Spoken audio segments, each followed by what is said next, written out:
تو معلل ہونے کی بنیاد پر یہ روایت صحیح نہیں قرار دی جا سکتی، کیونکہ اصول حدیث میں اس کی وضاحت موجود ہے. صحیح حدیث وہی ہوگی، وہی مانی جائے گی جو ان تمام 3-4 شرائط کے علاوہ غیر معلل، اس کا معلل نہ ہونا یہ بھی ضروری ہے.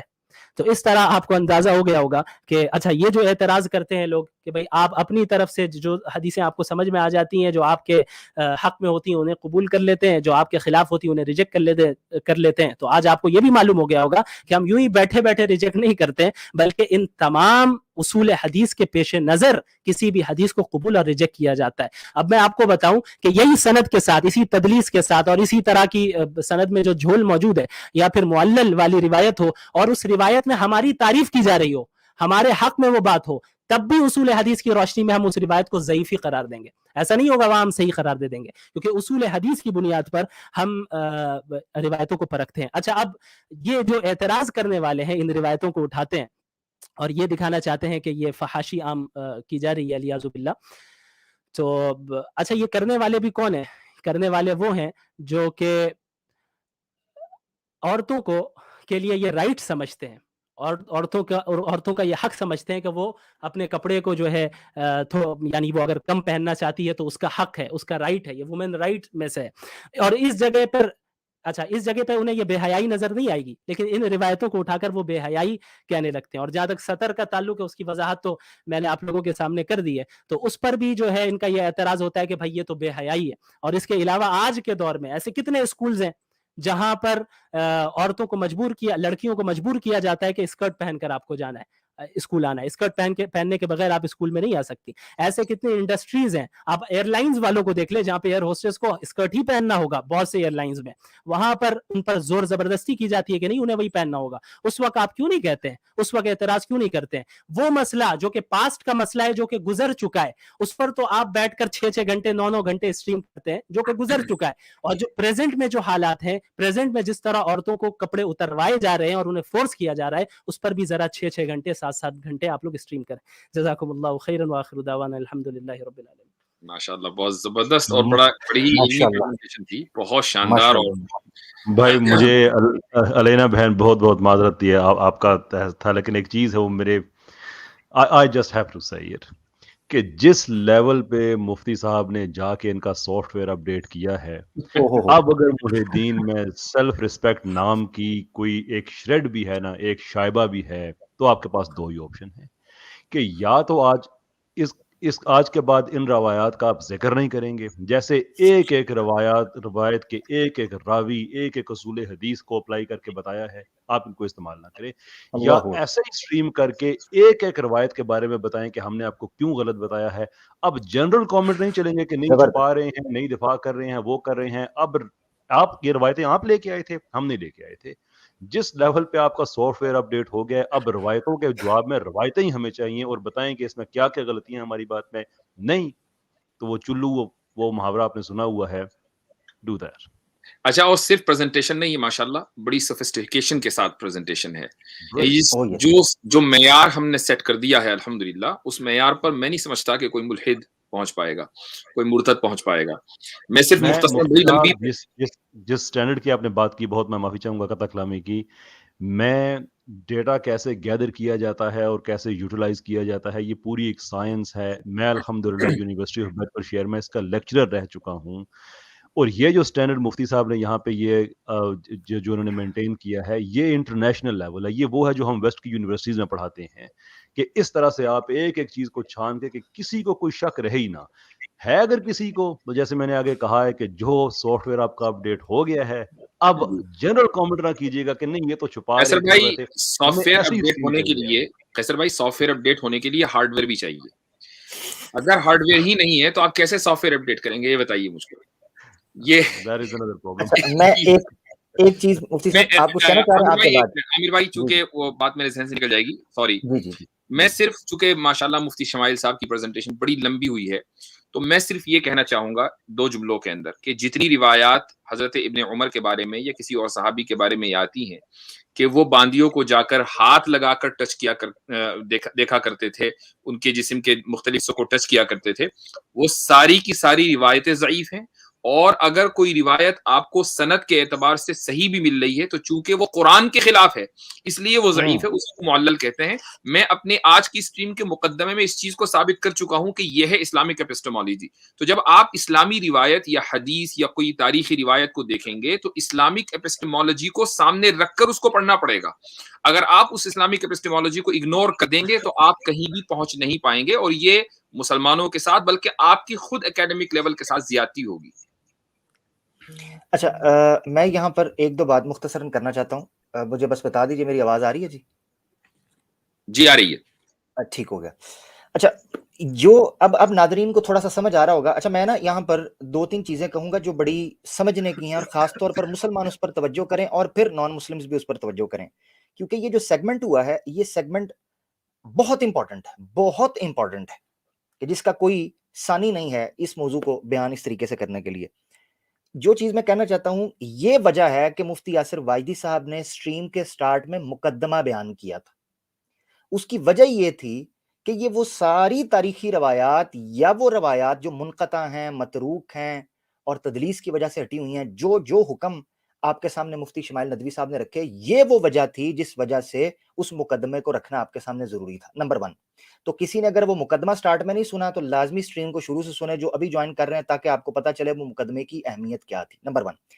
نمبر 2 میں یہ کہتا ہوں عام مسلمان کو جو مجھے سن رہا ہے، مخلص، آپ میں سے ایک بڑی تعداد ہے، الا ماشاءاللہ اس قلیل تعداد کے ایک بڑی تعداد ہے کہ بہت سی اصطلاحیں، بہت سے وہ ٹرمنالوجیز اور وہ طریقہ کار جو مفتی صاحب نے یہ بیان کیا ہے، ہو سکتا ہے آپ کے اوپر سے گزرا ہو.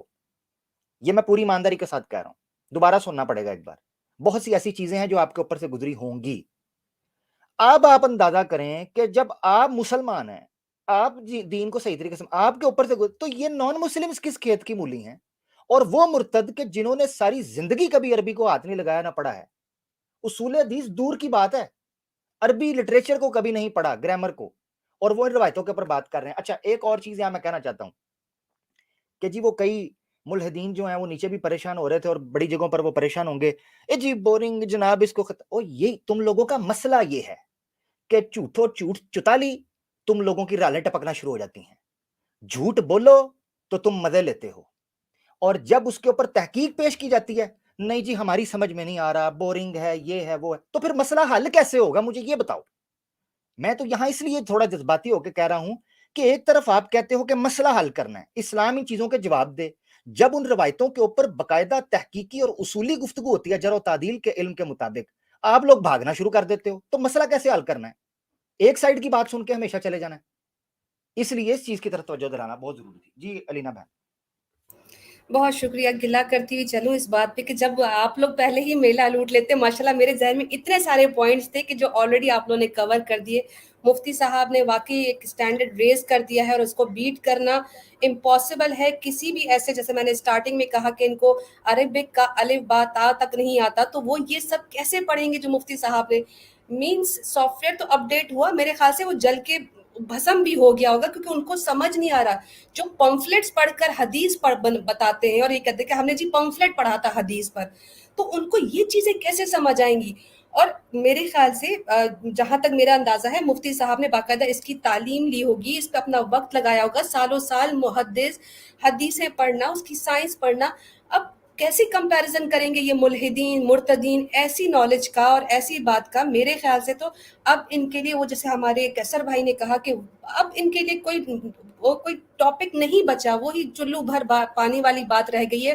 یا تو پھر آ جاؤ اسی لیول پہ اسٹڈی کرو، مفتی صاحب سے جو ہے وہ 1-on-1 ڈسکشن کرو، ایک ایک جو انہوں نے بات کی ہے اگر وہ اس کو نہیں رد کر سکتے اور اس پہ سے کوئی اور پوائنٹ نہیں نکال سکتے، تو دوبارہ اگر یہ حدیثیں یہی والی ریپیٹ ہوئی تو میرے خیال سے ان کے تمام فالوورز کے لیے شرم کا مقام ہے، ڈوب مرنے کا مقام ہے. بہت شکریہ.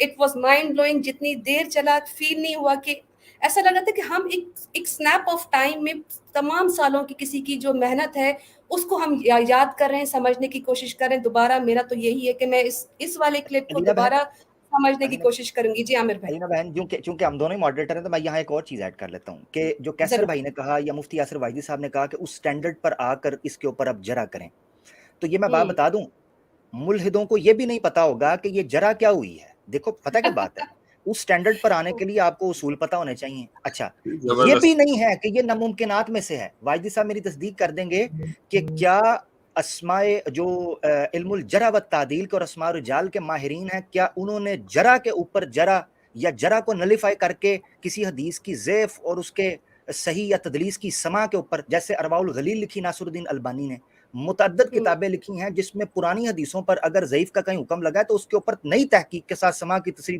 محنت کی ہے. تو ایسا کام نہیں ہے جس کی ہم آپ کو دعوت دے رہے ہیں جو پریکٹیکلی پاسبل نہیں. تو ہوش کرو, اس کے اوپر دیکھو تو صحیح. جی سر اتنا سن لیجئے کہ ہمارے یہاں علم رجال کی, اسماء الرجال کی جو سب سے بڑی کتاب ہے ابو الحسین المزی کی, اس کا نام ہے تہذیب الکمال. 42-43 جلدوں میں ہے, وہ والیومز 42-43 ہیں. ٹھیک ہے, پھر اس کا اختصار جو ہوا ہے وہ تہذیب التہذیب ہوا ہے, سوری تہذیب التہذیب ہوا. پھر اس کا جو اختصار ہوا یعنی اس کو سمرائز کیا گیا تقریب التہذیب ہوا. تو اس طریقے سے ایک سلسلہ ہے یہ صدیوں کا, اور اس پر پی ایچ ڈی ہوئی ہے. میں نے خود 5 سال لگائے ہیں اس کے اوپر. تو یہ ایسا نہیں ہے کہ آپ جو ہے اپنا کاپی پیسٹ کیا آپ نے وکی اسلام سے اور پیش کر دی کوئی حدیث.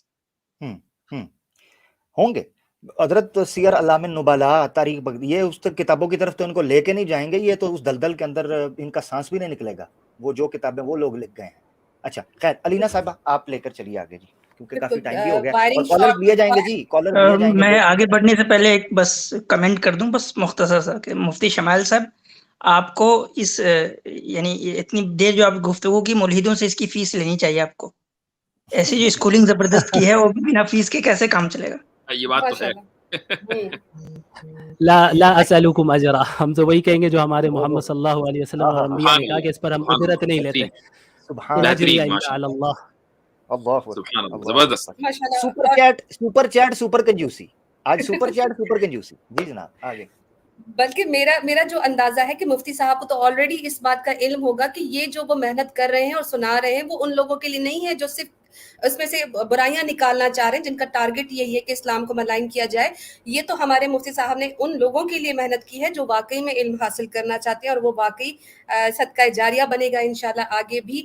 میں ایک چھوٹا سا سوال جو ہے نا مفتی یاسر ندیم الواجدی صاحب سے رکھنا چاہوں گی کہ مفتی صاحب یہ کتنا عرصہ لگے گا, یہ جو ملحدین جو بڑے بڑے آپ جن کے ساتھ آپ کا بھی ڈسکشن ڈیبیٹ ہوئی, ان کو تقریباً کتنا عرصہ لگ جائے گا ان تمام چیزوں کو سمجھنے میں؟ کیونکہ آپ نے کہا آپ کو 5 سال لگے, اس سے پہلے بھی آپ نے اسٹڈیز کی. یہ ایک منیمم آپ ان کو کچھ بتا دیجیے کہ کتنے عرصے میں یہ اس پر پہنچ سکتے ہیں. میں علم حدیث میں نے الحمدللہ پی ایچ ڈی کی ہے ملیشیا سے, اور اس سے پہلے میں نے عالم کورس کیا ہے 8 سال. تو 8 سال کا ہمارا عالم کورس ہے, اور 8 سال میں کئی سال علوم حدیث کی کتابیں پڑھی ہیں. اس کے بعد 5 سال پی ایچ ڈی کے لگا لیجئے, بیچ میں جو 2 سال ہیں وہ دوسرے سبجیکٹ پر میں نے ماسٹرز کیا تھا. اس کے باوجود بھی آج میں یہ کلیم کر کے نہیں کہہ سکتا کہ جی مجھے حدیث کا سب پتہ چل گیا ہے. بس اتنا سن لیجیے. اللہ اکبر. یہ میں آپ کو بتا دیتا ہوں ان کو کتنا ٹائم لگے گا. جتنا ڈاروینین ایوولوشن کا ٹائم لگتا ہے نا, ملین اینڈ بلین ایئرز, اتنا ٹائم لگے گا. جی یہ صحیح شاید اس سے بھی زیادہ عامر بھائی. جی ٹھیک ہو گیا. جی علی نے صاحب کیسر بھائی کچھ کہنا چاہ رہے ہیں؟ جی کیسر بھائی. بس ایک چھوٹی سی ایوولوشن اور کیسر بھائی نہ کہیں. جو لاسٹ کاز ہے نا ان کی تو ہم بات نہیں کریں گے, جو رائٹ آف ہو چکے ہیں. لیکن وہ بچے جو بارڈر پہ کھڑے ہیں, جو ان کے آرگومنٹ سے بڑے متاثر ہوتے ہیں, میرا بیٹا میری بیٹی, یہ وہ سورسز ہیں, یہ وہ لوگ ہیں جن سے آپ نے دین سیکھنا ہے, ان سے نہیں جو دین کو ختم کرنے کے لیے نکلے ہوئے ہیں. And if this doesn't clarify your doubts, I'm not sure what will.